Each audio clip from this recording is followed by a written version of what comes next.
All right, thanks for listening to Wooooo Nation. We're excited to have Eric Bischoff Part 2 loading today. Maybe our most exciting interview so far. And right now we're excited to tell you about a brand new sponsor to the show. It's MacWeldon.com, and MacWeldon.com is the only place you can get your styling and profiling gear that only Ric Flair endorses. Really think about that. Ric Flair has made a career out of looking good, and now he wants to kind of smarten you up a little bit and send you to MacWeldon.com, and he's even going to give you a great deal. You get 20% off just using the promo code FLAIR. That's F-L-A-I-R. And why should you go to MacWeldon.com? Well, they have a smart design, premium fabrics, and it's easy to do the shopping. You don't have to go down to the mall. You can do this right there while you're listening to the podcast, and the website's super easy. It's MacWeldon.com. All their products naturally eliminate odors. You're going to be looking good, smelling good all day long. What's causing all this?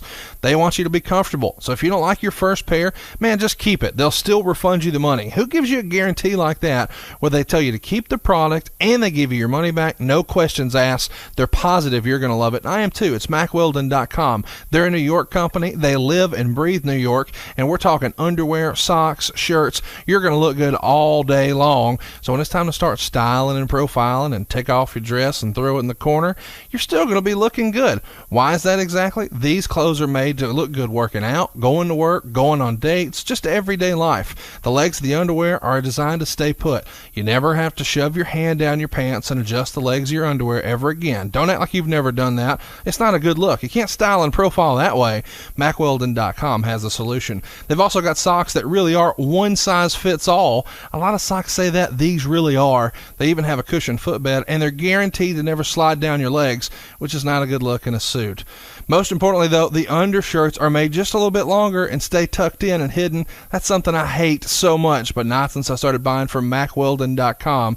If you want to style and profile, if you want to look as fly as the Nature Boy, if you want to support Wooooo Nation, you need to go to MacWeldon.com. Check out some of this new gear. Get 20% off using promo code FLAIR. That's F-L-A-I-R. And if you're not happy with it, they'll send you your money back. It doesn't get any better than that. It's the best products around. It's MacWeldon.com. A man who wears the 10 pounds of gold, the Nature Boy, Ric Flair. You know, I always like to take this opportunity to talk about myself. Woo! Woo! The 16-time heavyweight champion has arrived. I've got the style and profile like never before. The greatest talker in the history of the business is behind the mic once again. You're talking to the Rolex wearing, diamond ring wearing, kiss stealing, wheeling dealing, limousine like, jet flying, son of a gun. Woo! This is Wooooo Nation with Ric Flair. I'm the man.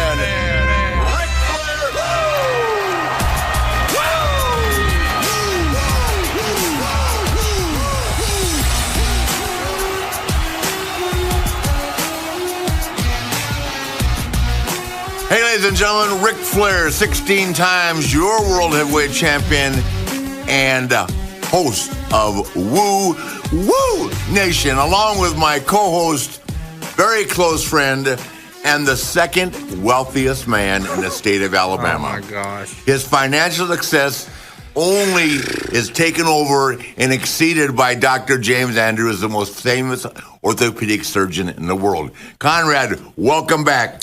And Thanks today, for having me, man. We've never done this before, part 2 of the Eric Bischoff, Ric Flair, WCW story.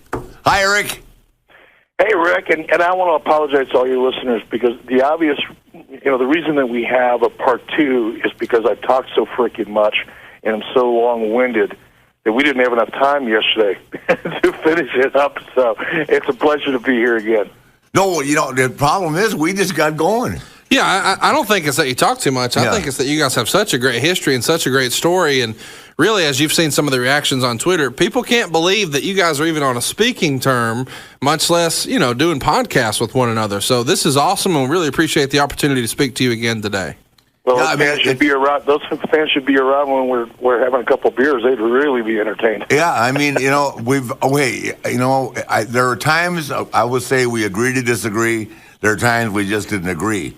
But it was never like we weren't having fun. I don't think we ever, even at the most heated moments, And I'm going to say something that which you might agree with, Eric, or not. If you don't want to comment, I think the two guys that put a lot of issues between Eric, and I wrote about it in my book, where Barry, don't tell anybody I told you, Bloom, and Michael, don't tell Barry I told you anything, Braverin. I agree. Yeah, I agree. I mean, and you know what? I want to tell you something. Those guys, they were huge on Roddy Piper, right? Huge.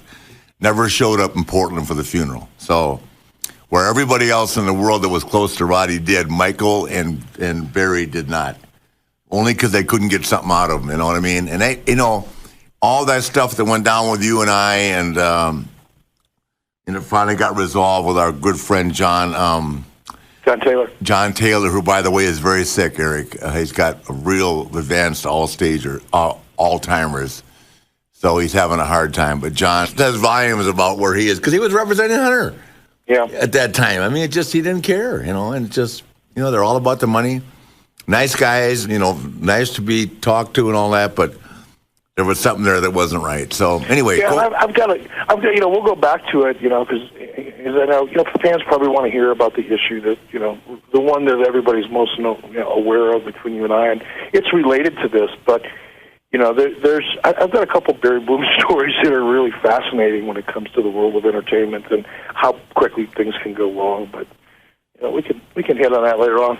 Yeah, that's that'll be chapter 3. We got too much to talk about here, man. Well, since we're already talking about money, we kind of teased at the end of the previous episode. We were going to talk about how kind of the money got out of control in WCW, and there's all kinds of talk online about who got what and the crazy clauses. I even heard recently that Ray Traylor had a pay-per-view bonus for pay-per-view buy rates, even if he wasn't on the show. So it's just weird, crazy stuff like that where guys were getting way more cash than maybe they should have. How do you think that kind of got out of control, and what was the thinking in signing those type deals, or was it just a different time? Well, it's none of the above. It's BS for the most part. This is the first time I've ever heard that Ray Traylor had any kind of special clause in his agreement. That kind of stuff is just I think what people say to make themselves sound like, they have an inside information, or they had some, unique perspective that makes them different than everybody else. But that, so much of what, is out there is just fabricated BS. There were a handful of unique agreements. Hulk Hogan being the first, Bill Goldberg being another one. And there may have been 3 or 4 more. I don't have everybody's agreements clearly, memorized or have access to them any longer. But I can tell you, other than a very small handful of agreements, there was very little creative structuring of deals. And with all due respect, to Ray Traylor, he was a friend of mine. He took my son hunting. My son, killed his first deer with Ray and Rick Steiner and myself. So this is not set out of anything other than my perspective of what was real and honest at the time. Ray was not a guy that asked for, nor should have asked for, any special consideration. So anybody that has said that was the case is fictionalizing just to make themselves sound smart.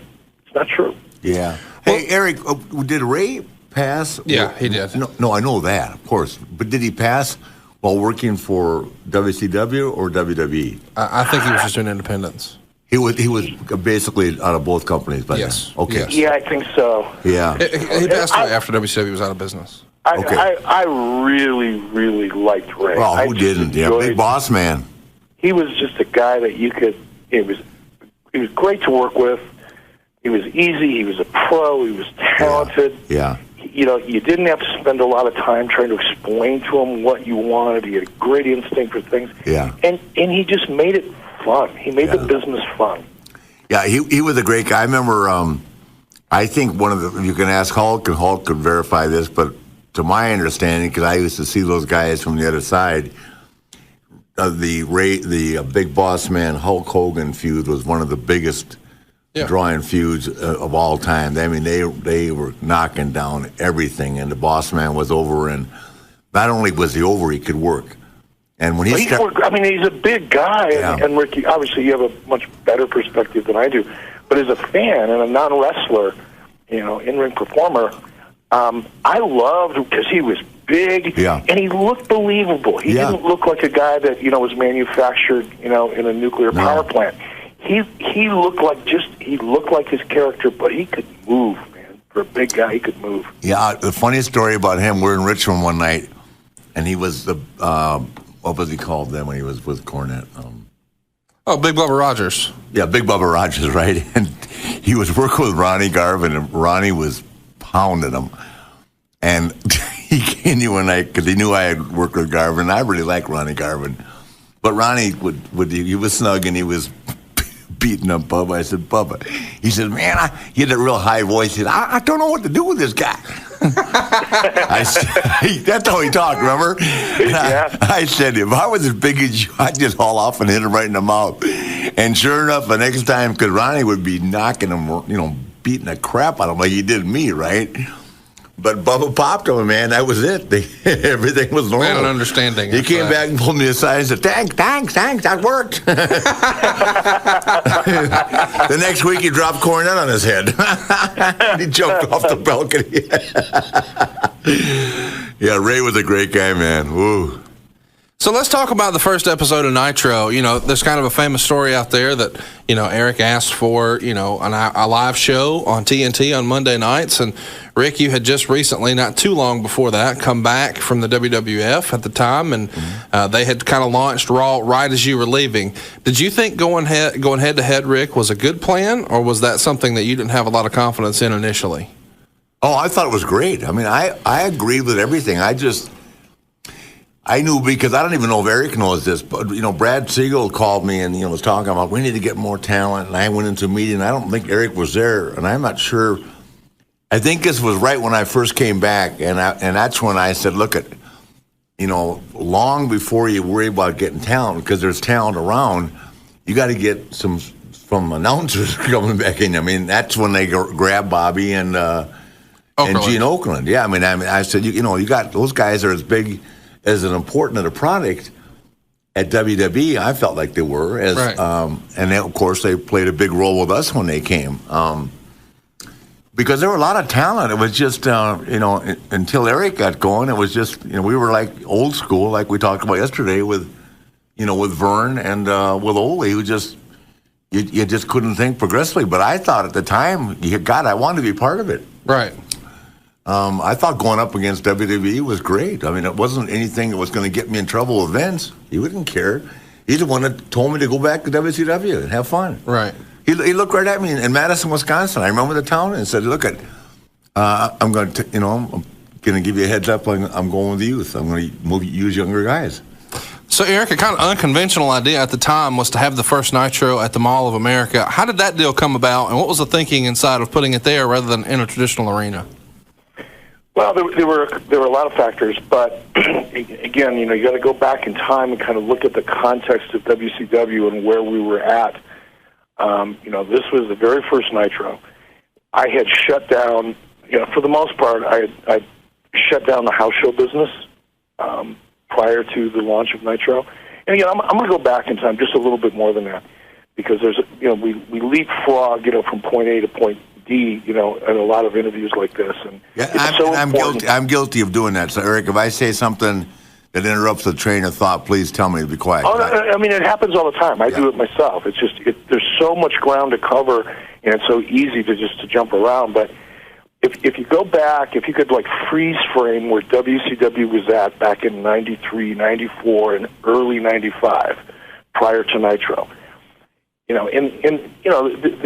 the narrative that's out there, and it's been, the urban legend. It's not even narrative. That's being too kind.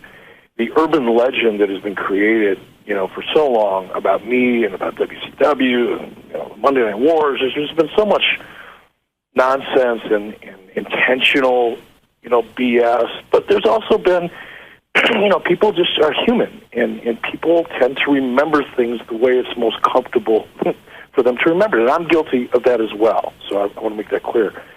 But for me, I go back and I look at that time, and when people say, Bischoff had, he had an open checkbook, I call BS on that. That's not true. When I took over WCW, it was a $24 million a year company, grossing $24 million a year, and it was losing $10 million a year into profit. That's when I got the keys.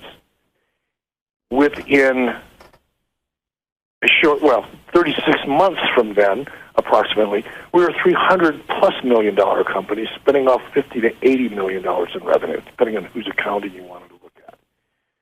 But before the launch of Nitro, again, early 95, my goal was to cut costs everywhere I could.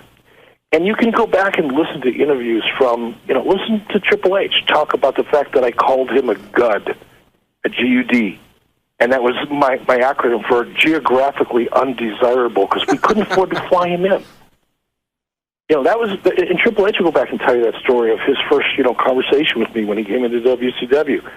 He probably took that as a little bit of an insult, but that was where we were. We were tightening our belts so much because we didn't have the money to spend. I cut down on house shows because everybody that was running the house show, the live event business prior to me taking over, they knew they were losing money every time they went out the door, but their approach to fixing that, it's kind of like Democrats, is let's just go spend more money. Let's do more house shows. I know we lose, let's say we lose $1,000 every time we do a house show, but here's how we're going to fix it. We're going to do 500 more of them. Well, I suck at math. I don't even carry a checkbook, but I can figure that math out. So while I was cutting and gutting and really trying to get control of cost, at the same time, the executives above me at Turner Broadcasting started seeing things start slowly to shift in the right directions. As things started to shift, they started giving me more and more latitude. I still had to go before the executive committee and present, a budget, 1 year at a time, and they would go through it line by line by line, and they would challenge me on every single aspect of it.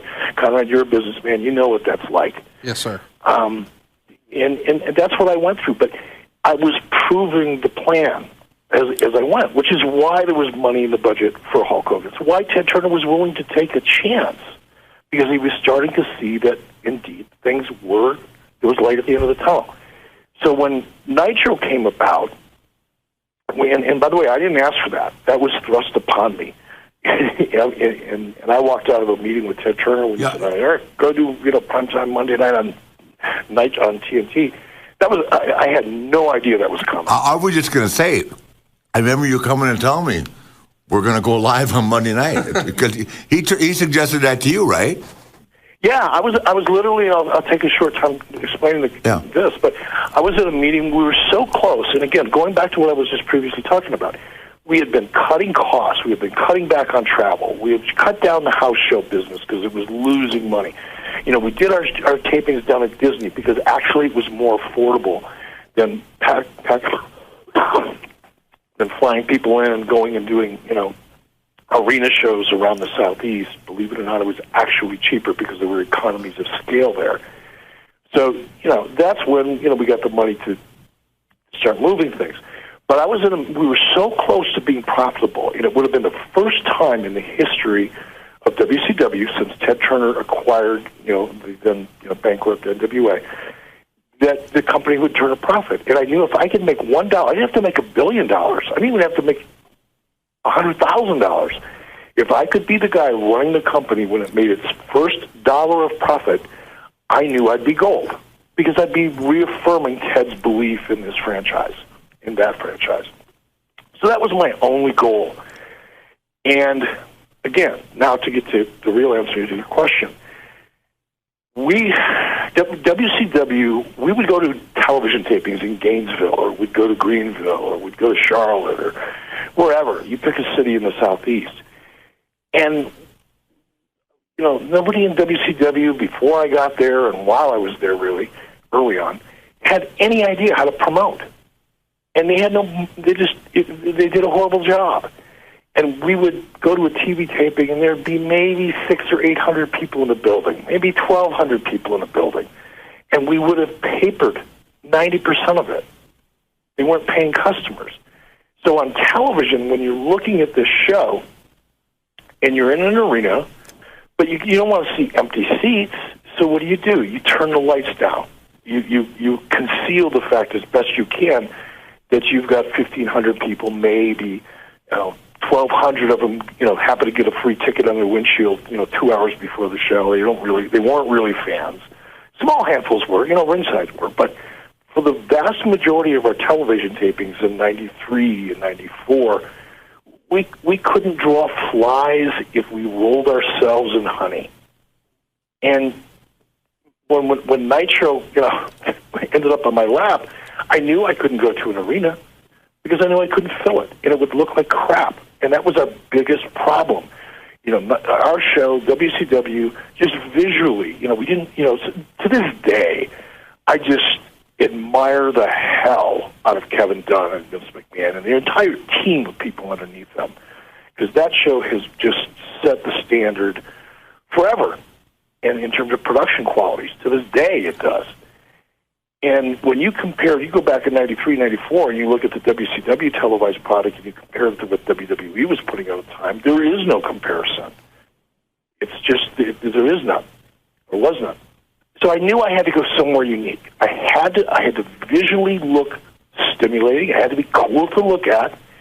I had to be able to achieve that knowing that I couldn't put 10,000 people in a building, or even 5,000, or even 3,000. So that's when the idea, I had been to the Mall of America. It was like the biggest mall in the United States or in the world at that time. It was getting a lot of press. And I remember that big rotunda, and I just visualized the camera angles and the fact that it would look cool as hell, and there'd be people there, because it's in a mall, for crying out loud, but it wouldn't be dependent upon me going out and selling tickets or us doing what we normally did, which was paper houses. So that's how we ended up at the Mall of America. It was really out of necessity. It wasn't some great idea and some vision or, any magic rabbit that I hadn't had. It was just like I had a gun to my head, and I had to achieve one thing, knowing that I was up against a lot of things that would make that difficult. And what most fans remember about that first Nitro is Lex Luger coming back. And, Rick, you've actually said on the show before that you thought that Luger came back for a huge contract. But Eric wrote in his book that really wasn't the case. What's your guys' perspective on that? And, Eric's debunked a lot of WCW myths so far. What was the situation with Luger coming back? Longtime fans remember his contract was up with WWF at the time, but they didn't know that he would be making an appearance on Nitro because it was just by a day or so. Is that right, Eric?